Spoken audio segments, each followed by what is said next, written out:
nó nữa nó nằm một thanh nào nó chơi thanh nào lòng câu nó chơi mỏ bên nó nữa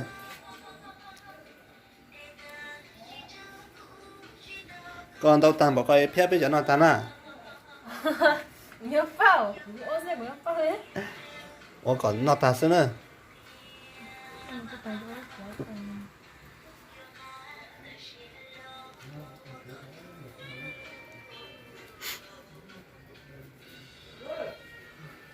lúc nào một thanh này của là dễ nè lọt thâu là lấy chơi và sáng còn gì thế mà sáng cơ đó sáng cơ chơi nhất là kỳ chơi mới sẽ hỏi chơi cho cám bài cho bé ôi ý ra thế nữa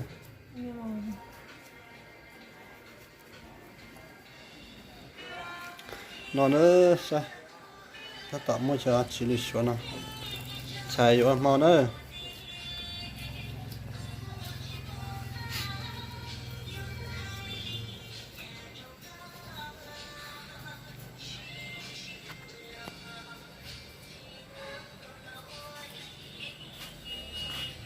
chỉ cho các nó có lẽ nó bé chán đấy giờ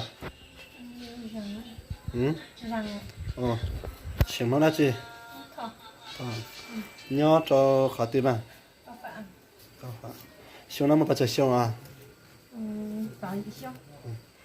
xong xe à mà từ lâu rồi xong xe nữa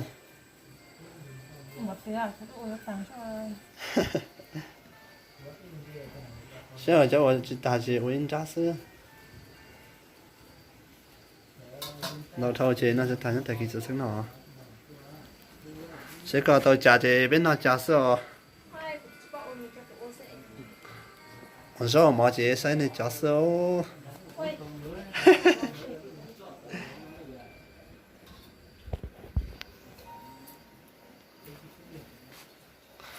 mấy hộp tài nhất thời kỳ vật tranh đâu mà giờ nó sẽ tan à thời kỳ gì mất chốt kiến nó sao sẽ cho có chế chọn một chốt chọn đá xưa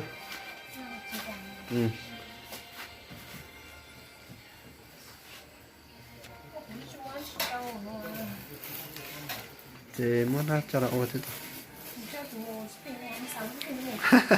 hả sao anh sắm ship không đâu cháu có ship đâu này ship đâu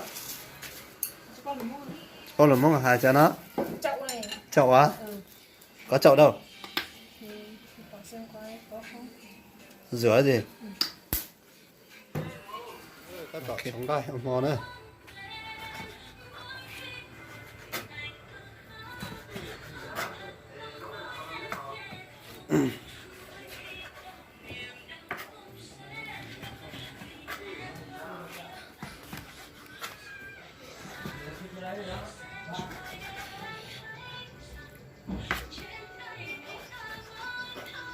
xoay mà nó có món non thì cắt cơ nữa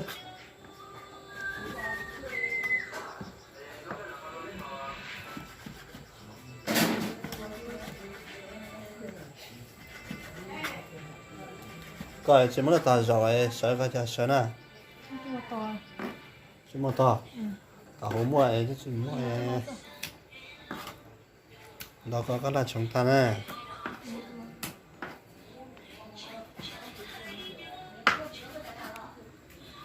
giờ lúc ta có chống sợ ta có chế dạo lên xem chống sân chú cái mắt chị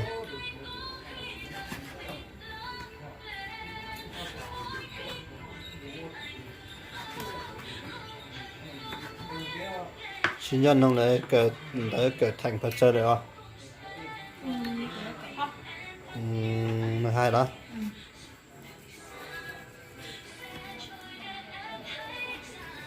tôi nhớ để nói phong chọn là sẽ đi chạm à phong chọn chưa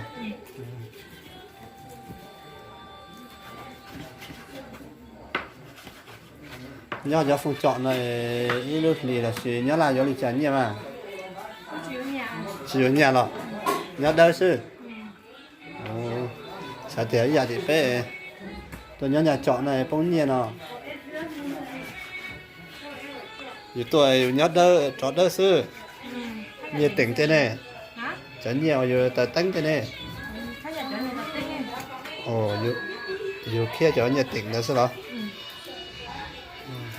Sao giờ không biết tới trời. Dù muốn nhớ nhà trọ này dù trọ thấy nhiều nó. Nhiều gì có hả cô? Nó chỉ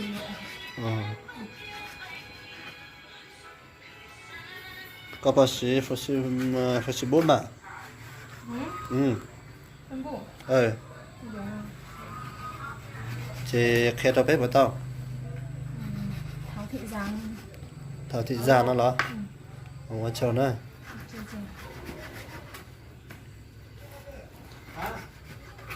Đây mà.